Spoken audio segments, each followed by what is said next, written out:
Our club has always been a forum for public figures, thought leaders, and decision makers to share their ideas. Here, we offer access to dynamic political, business, and public personalities. We are dedicated to encouraging debate on the issues that matter to this city, this province, and this country. The Canadian Club is one of the most important podiums anywhere in the world that a Canadian can speak to, tell Canadians what it is that they think, develop those thoughts. And so I want to thank you for that very, very much. Please join me in thanking our esteemed panelists today. Through our programs and events, including our youth and young leaders programs, our diversity partnerships, our joint events, and our media and social media opportunities, we offer you access to dynamic political, social, and business figures from abroad and right here at home. The platform from which the eloquence of Canada has flowed all of that time, whether it be business, education, politics, sports, arts, and culture. If someone wants to say something to Canadians about this country and about the future of this country, this is the venue you choose.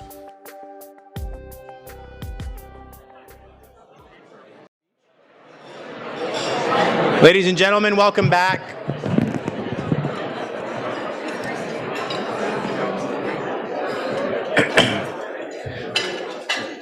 I hope you enjoyed your lunch. We are now live to our guests online. My name is David Simmons. I'm president of the Canadian Club Toronto and your host for this afternoon. Today, we are thrilled to welcome a physically distanced, fully vaccinated group of Canadians to our first live event in over 18 months. Are you excited to be here? Thank you for joining us. We're also grateful to the hundreds of Canadians that are joining us virtually as well, and we look forward to today's presentation. As we watch today's presentation, please engage with us on social media. Hashtags are on your tables. They're also on your screen if you're watching us online. We're delighted to welcome Air Canada's new president and CEO, Michael Rousseau. Like many Canadians, I cannot wait to travel across the country and to travel across borders again. Michael has a plan to make that happen, and I'm looking forward to hearing his thoughts. For those of you joining us remotely, we invite you to hit submit a question on the right-hand side of your screen. At the appropriate time, for those of you in the room, you'll be able to write questions on the cue cards on your table. Our volunteers will work the room and bring them up for that portion of the discussion. Let me acknowledge today's event sponsor, Amex Bank of Canada, represented by Lisa Calhans, and our Platinum event sponsor, TD Bank, represented by Andy Pilkington. Very good, thank you. We are grateful for your support now and into the future. We're also excited to welcome our students and young leaders table. They are from Ryerson Leadership Lab. Can you please quickly stand and be recognized? Oh, they're over there.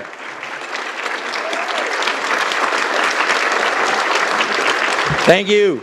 One day you'll be at the podium or running Air Canada or Amex Bank or TD or the city or the country. Okay, ladies and gentlemen, please join me in welcoming Andy from TD to introduce our speaker.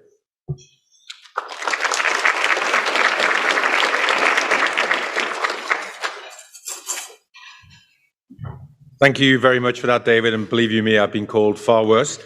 It's a real honor to be here today, and I'm really looking forward to what's going to be a compelling and insightful conversation. But Mike, don't take this the wrong way. When I got up this morning, what I was really excited about was not having to make my own lunch. Every day, cheese and crackers, then onto a Zoom or a WebEx. Guys, I'm going to go on video while I just eat my cheese and crackers. What a great meal we've had today. So I really, really value the work that everyone's put in to organize today's event, the Canadian Club of Toronto, all the sponsors, the planners, the organizers, and also the executors, the people who are waiting on us today, the people in the kitchen who prepared it. So let's hear it for everyone who pulled this event together.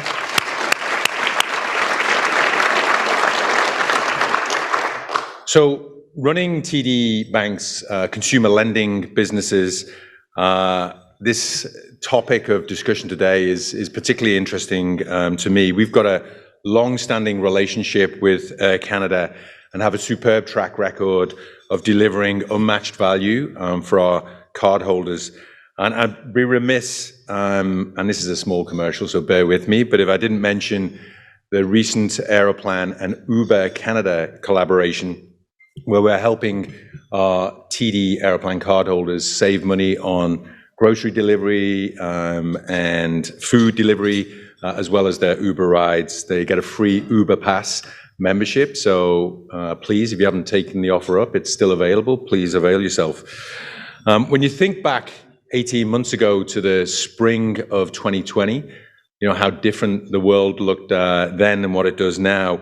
You can imagine, as we were talking to our partners in Air Canada about relaunching a revamped and refreshed suite of Aeroplan products, and then the pandemic hit. It wasn't exactly what we had in mind for the launch, but we did move forward and launch in November, in large thanks to sort of the leadership, the adaptability and the vision from Mike and his team, Mark Nasser, the rest of our friends at Air Canada, and also great work by my team as well, Jason Rasmussen, David Riley, Andrea Coletta. They're all here today with us.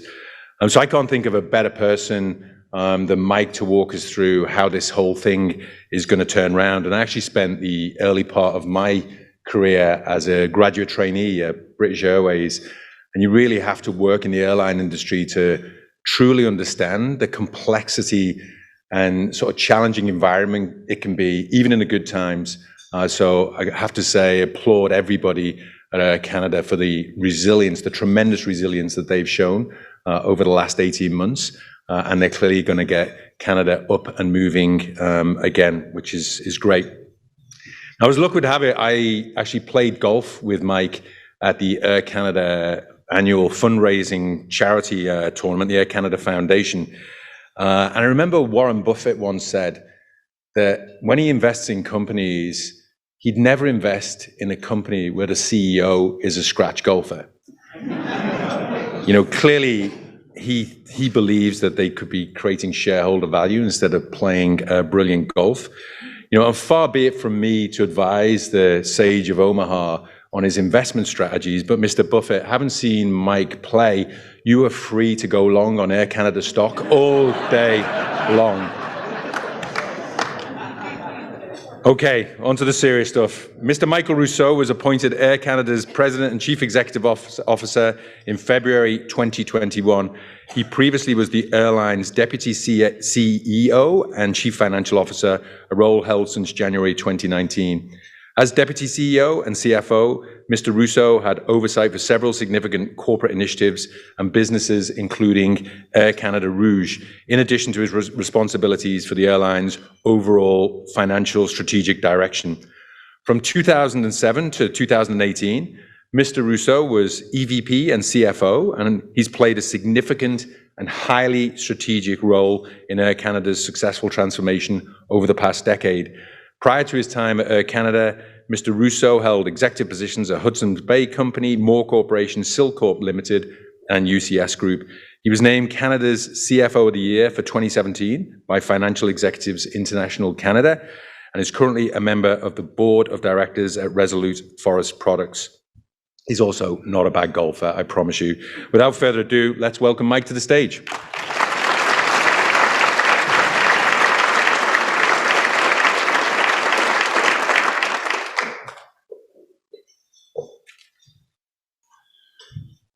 Well, it's great to be here and see over 250 people in the room. Thank you, David, and thank you, Andy, for your kind introduction. And good afternoon to everybody.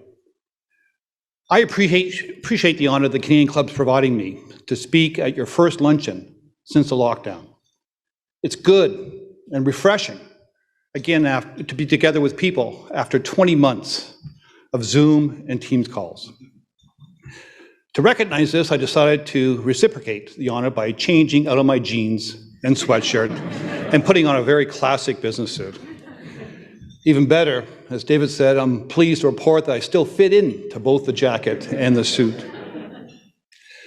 The COVID lockdown and the emergence from the pandemic have reinforced something enduring, the value of connecting with one another.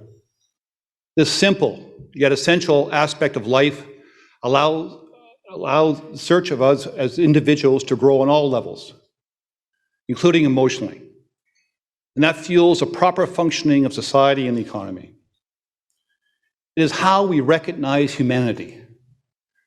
Technologies allowed us to maintain contacts remotely, but genuine, authentic connections need more than that. They need to be nourished. And as public health measures are eased, there's another task that awaits us all, and that is to rebuild the connections that make up our communities and our businesses. This is certainly vital for our company, whose mission, and indeed livelihood, consists of bringing people together. You're all well aware of COVID's impact on business. The global airline industry was particularly hard hit. Demand in 2020 fell 66% from 2019, by far the sharpest traffic decline in aviation's 100-year history. At Air Canada, our traffic decreased more than 90% at the height of the lockdowns and pandemic. In May of 2019, we had 330 daily flights from our Toronto global hub to 130 destinations.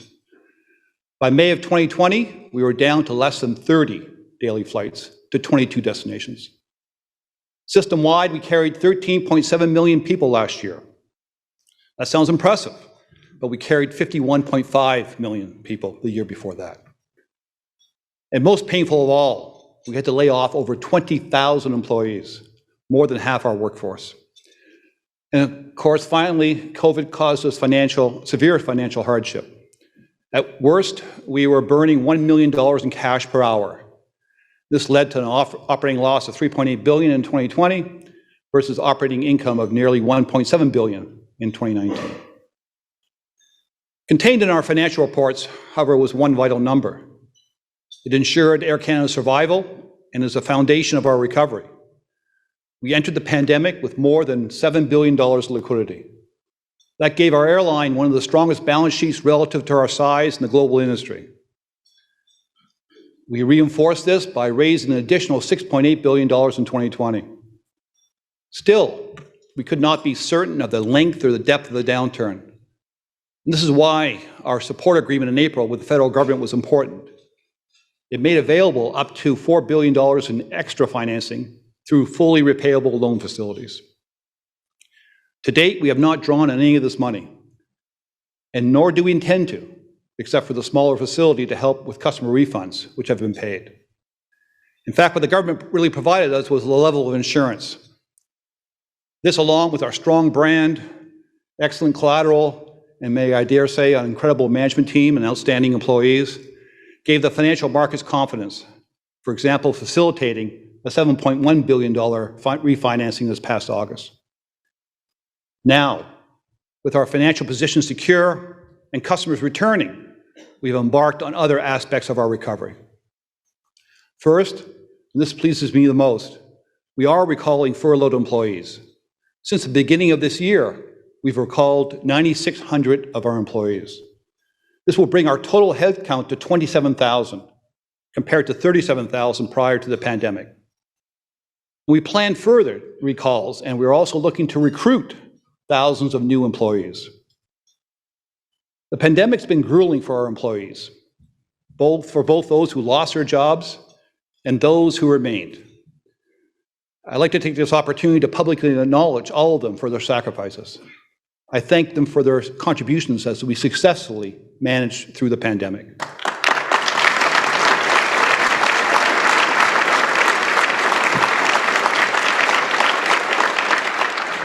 And even as this pandemic lifts, our employees continue to face and overcome major challenges. This mainly arises from the fact that our industry is a complex ecosystem requiring coordination with many different non-airline partners to run properly. After unprecedented 18-month virtual shutdown, some parts of the system are taking longer to restart than others. Our employees are working tirelessly with all these partners to bring back an entire global industry back online, something no one has ever done before. I also thank them for these efforts. Another clear sign of our recovery is a restoration of our network. It has been a slow process. While this summer we flew 85% more capacity than last summer, We are still down about 65% from pre-COVID summer 2019. Our strategy is to first concentrate on visiting friends and relatives, commonly referred to as VFR market. Many of us are eager to see people we have not been with for a long time. Much of the rebuilding is focused right here in Toronto. From a low of 22 destinations last year, we are back up to 86 and are already at 60% of the domestic capacity we had in 2019. We've launched new routes, such as Doha to Toronto in partnership with Qatar Airways, and to Cairo from Montreal. And today, I'm pleased to announce another new route from Toronto. We are launching new service from Billy Bishop Airport at Toronto Island to Ottawa. It will start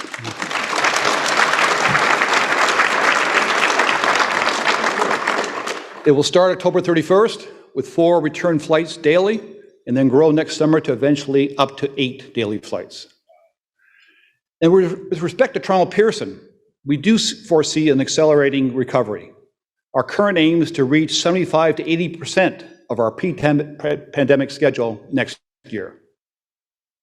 Before the pandemic, the growth of Air Canada's international network made Pearson the world's 6th most internationally connected airport, ahead of those larger cities such as Paris, Los Angeles, and Hong Kong.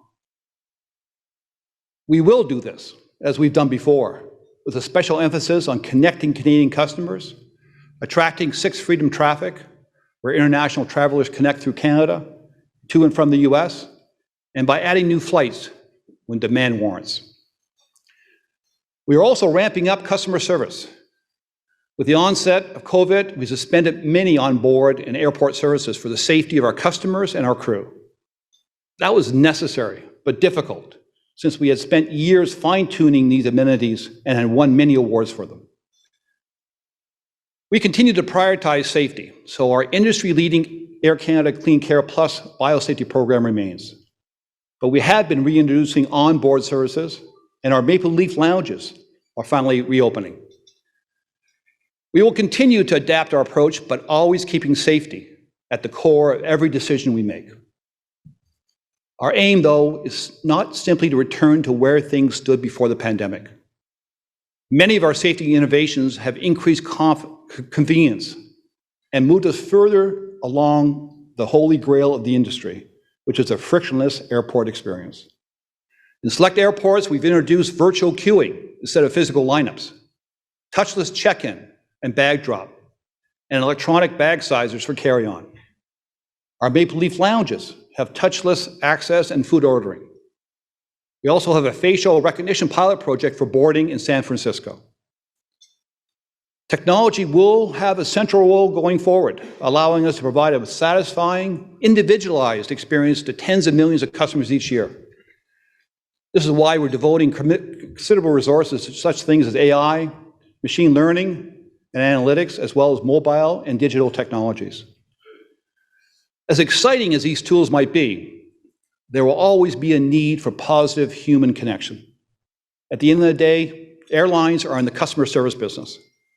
Nothing can replace the genuine greeting, the friendly smile, or added assurance that comes from direct personal attention.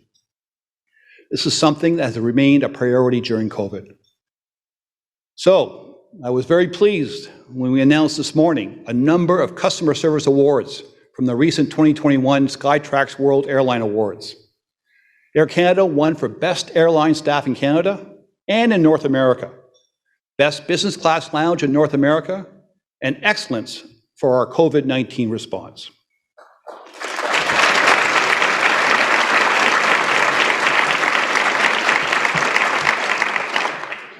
Our recovery will be further supported by large strategic projects started before the pandemic. Although it was very tempting to delay or scale these back, we kept them because they were excellent investments to position us strongly for the post-pandemic era. One example was the completion of our new reservation system, which is essentially the nervous system of the airline. This was a massive IT undertaking begun years before COVID, which came midway through its implementation. We completed the project in 2020. Now, as we emerge from a post-COVID world, this new system allows us greater ability to serve customers, manage our inventory, and work with partner carriers. The second project, which Andy spoke about, was our transformed Aero plan, which also predated COVID. It launched last fall and has been extremely well received. Members are finding improved value and greater certainty on what flight rewards cost and more options, such as family sharing of points. The new Aero plan has replaced the Altitude program to better reward frequent flyers and is a material improvement over what was already the best travel program on the market. We're also excited to add new partnerships with whom members can earn and redeem points. Notable names include LCBO, Uber, and Starbucks. So you can have a fun night, get a safe ride home, and sharpen up with coffee in the morning.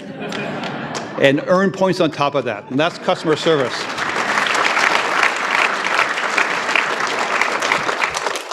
And additionally, we have very, very strong relationships with our major credit card partners in TD, CIBC, American Express, Visa in Canada, and of course in the US, Chase and MasterCard. Aeroplan will be a key differentiator for Air Canada in a much more crowded Canadian airline industry. This is especially true in the early stages of the recovery because the Aeroplan target market has been expanded to leisure travelers, the customers we expect to return first.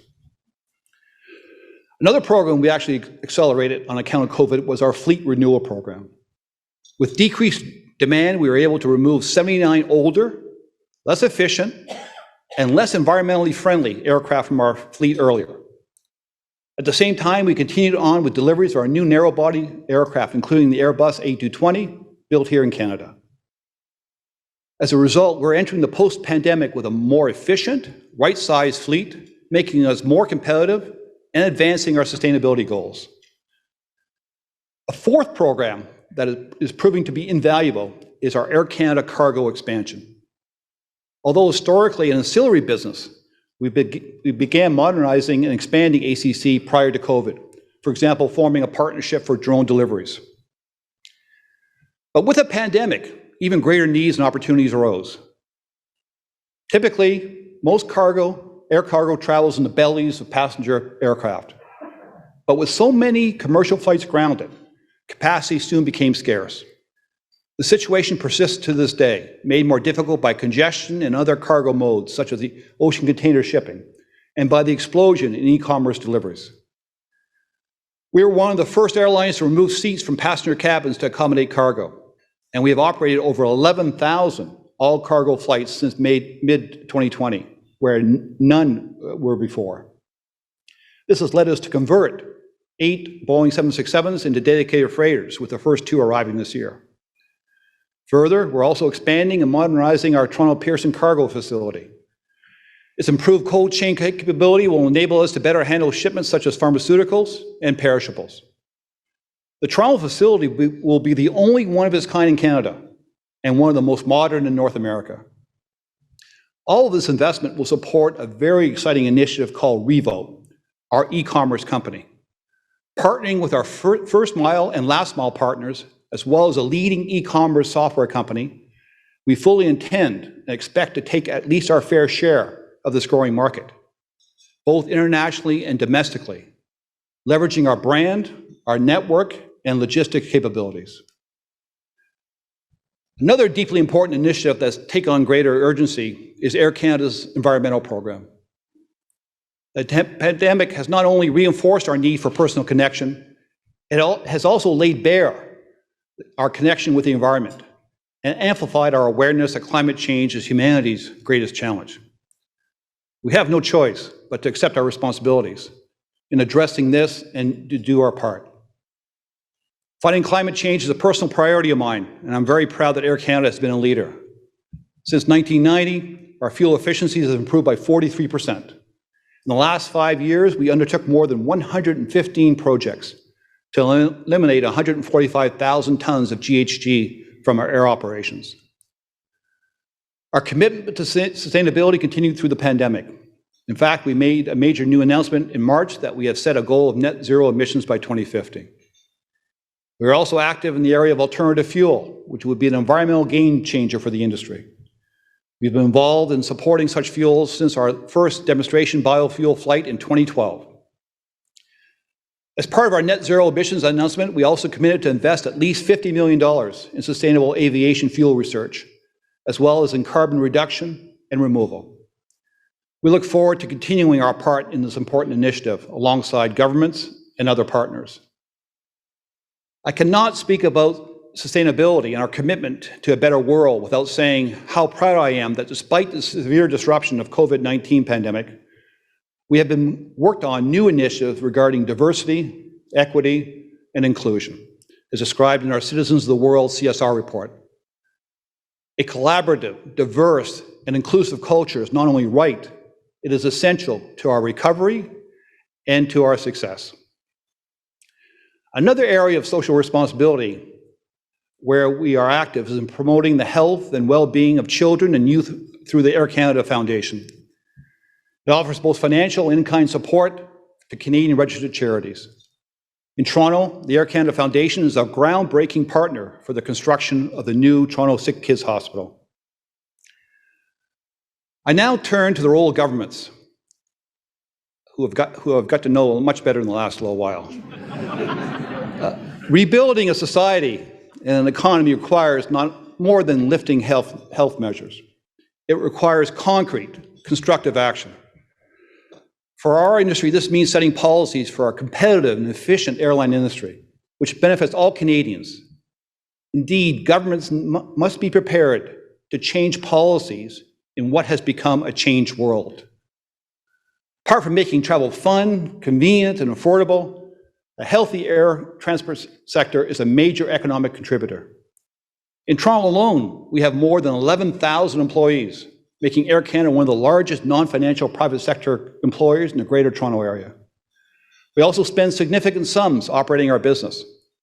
I already mentioned our investment in the new state-of-the-art cargo facility at Pearson, and in our day-to-day operations, we inject billions each year into the economy. In 2019, our last normal year, we spent nearly $3.4 billion on goods and services from suppliers in Ontario and $7.7 billion in Canada as a whole.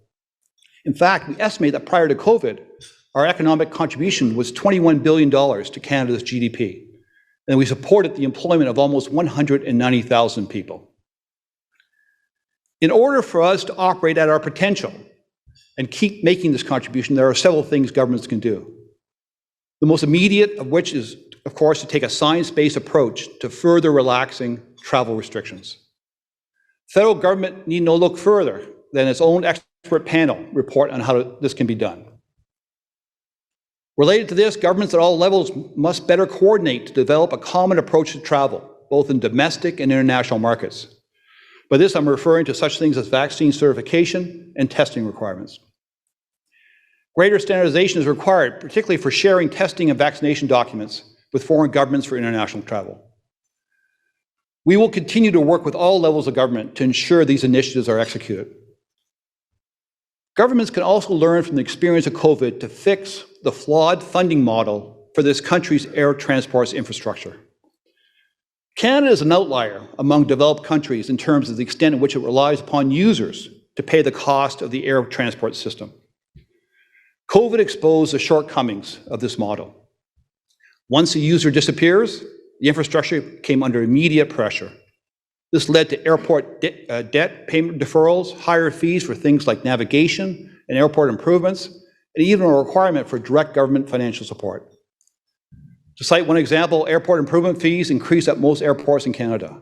They can now exceed $40, compared to being capped at $4.50 in the US.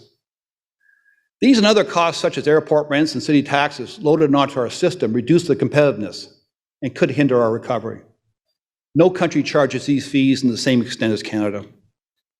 Governments must realize that the air transport infrastructure supports the entire economy and benefits everybody, not just people flying. The 2016 Emerson report on Canadian transport concluded this, but governments at various levels have yet to act on it. Now, as we rebuild from COVID, it is time to do so. And finally, and this is less specific to airlines and applies to all businesses, governments and corporate Canada need to encourage Canadians to get back to the office and work together. Our social and economic fabric needs the same attention that we put in towards fighting the pandemic. This can be achieved is by establishing effective safety guidelines for people to return to the office, to start meeting again, just as we are doing today, and to venture out, whether to the office, across Canada, or around the world, to conduct and generate new business, or frankly, go out and have a coffee with a colleague and a client. Everywhere, the world is adapting to this new normal, which is taking shape. Our governments and our business leaders, working together and independently, should now be encouraging Canadians to do so safely, so that we do not fall behind. There is every reason for Canada to be a leader in this regard, as increasingly high levels of vaccinations in Canada suggest that we can be.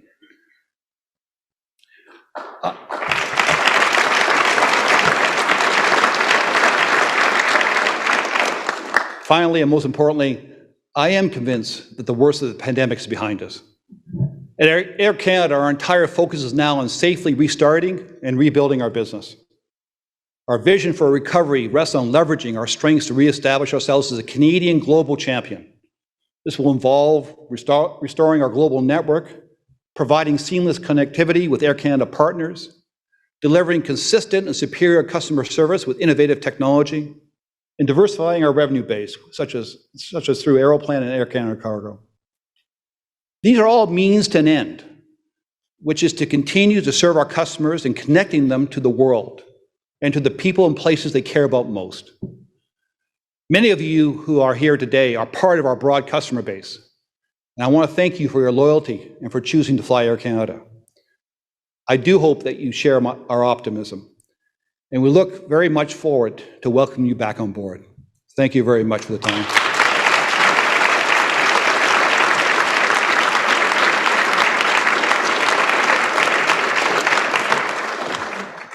Good. Yeah, sit down now. Okay. All right. Now the tough part. Now it's the tough part. Look out, Amanda Lang. Coming for you. Just kidding. That was a joke. You're all meant to laugh. Ha, ha, ha. Jokes. I loved your presentation. I appreciate you joining us. We broke news today. You can use the hashtag breaking. There were 2 big announcements from Air Canada. Yeah, that's right. There you go. So we got questions. We've audience submitted questions. We have online questions. Some of these are tough. Some of these are easy. Which one do you want me to start with? Tough one. There's a good CEO. Do you see a threat from new and emerging discount airlines that are looking at Canada as an attractive market? We've always competed against the best airlines in the world, whether they're discount airlines or mainline airlines. And Air Canada's always done very well in that regard. We have incredible attributes, which I just took the audience through, and so we're comfortable, but wary of the new competition. We encourage, frankly, new competition. It makes us better at the end of the day. And it will, given the strength of our brand and strength of our people, we will find ways to compete effectively against low-cost carriers or any airline that enters Canada. You talked a lot about rebuilding the economy and sort of the task ahead of us. What particularly do you see Air Canada's role being in building the Canadian economy? What can you contribute? Well, we contribute connections. We contribute, before COVID hit, we flew to over 200 destinations around the world, bringing both business and leisure into Canada and Canadians to explore the world, both from a business and leisure perspective.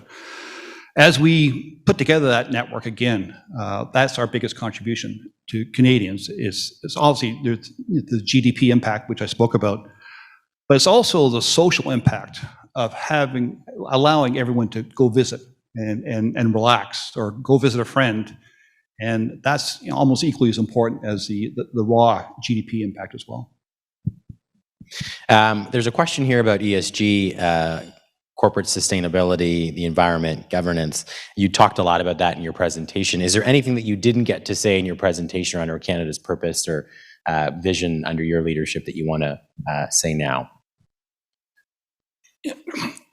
Again, a lot of people, when they speak about ESG, they speak more about the E than the S and G. All three are very important to us, and we have realigned our board and our senior management group from a governance perspective to make sure that we can move faster on many, many different aspects. And it's not because we know investors are asking more questions or customers are asking more questions or frankly employees are asking a lot of questions right now, because it's the right thing to do. We've always been a leader in this area, and we challenge ourselves internally, how do we move faster with the corporate goal we put out there in March. And so we've done a number of things internally and dedicated many of our strongest people to this initiative. That's great, and I appreciate a leading CEO reinforcing that it's the smart and the right thing to do for us to take action in those spaces.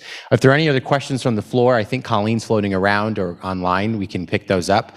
The audience is really interested in knowing, based on the cards in my hand, you spent a lot of time in Toronto, you now spend a lot of time in Montreal. Leafs or the Habs?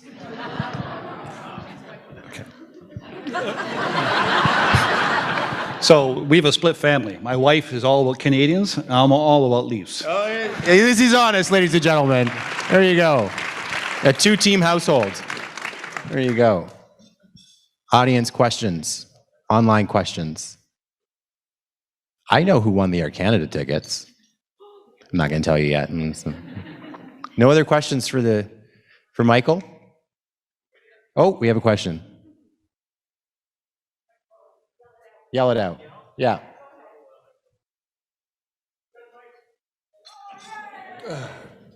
It's our first time in 575 days. VVC to the rescue.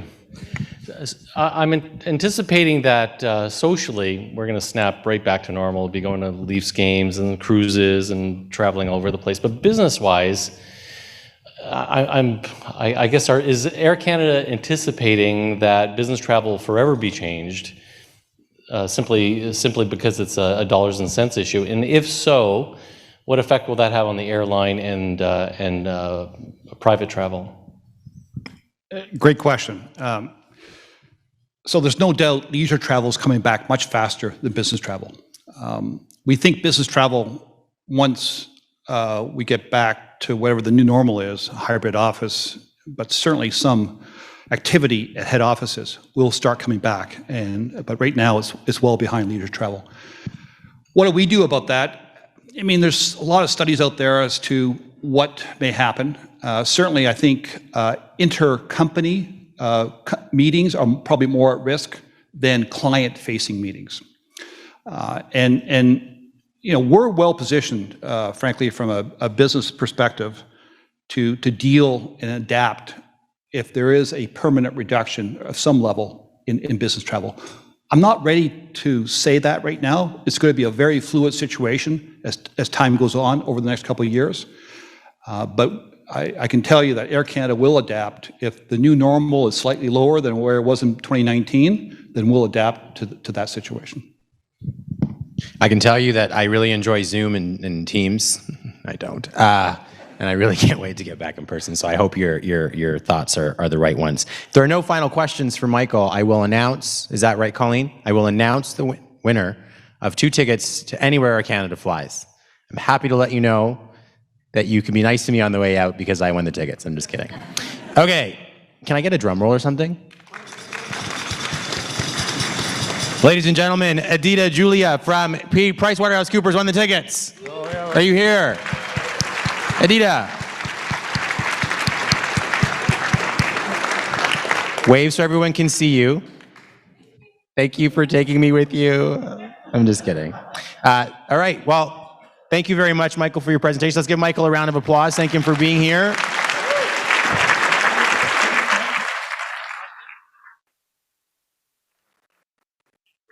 Really nice meeting you. Nice meeting you.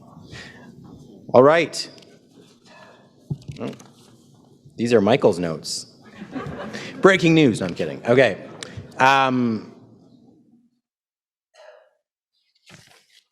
Michael, on behalf of the Canadian Club Toronto, thank you for sharing your ambitious plans for recovery with us today. The air transportation industry has been particularly hard hit by the global pandemic. Human connections matter, relationships matter, and the success of Air Canada matters to all of us. 18 months of unprecedented instability reminds us that we need to come back together. I'm encouraged by your plans for investment and your vision for the future of Canada's global airline. It's also the Canadian Club's airline, so thank you for your support. Our very best wishes to you, to your management team, to the team at Air Canada, and to your supporters around the country. Before we close, I'd like to extend another round of thanks to our Platinum sponsor, TD Bank, and our event sponsor, Amex Bank of Canada. Let me also take this opportunity to invite you as our guests to join us at our next virtual event, Wednesday, October 13th. We'll discuss the changing supply chain landscape with a panel of CEOs led by Linda Seymour, President and CEO of HSBC Bank Canada. And on October 20th, we'll be in person again for our second in-person event of the season with the Honourable Rod Phillips, Minister of Long-Term Care. He will address Ontario's plan for the long-term care sector. Let me conclude our time together by thanking MediaEvents.ca, Canada's online event space, and VVC for live streaming today's events. Thank you for being with us. It felt good to be together. Now it's time to rush back to my Zoom. Take care, everyone.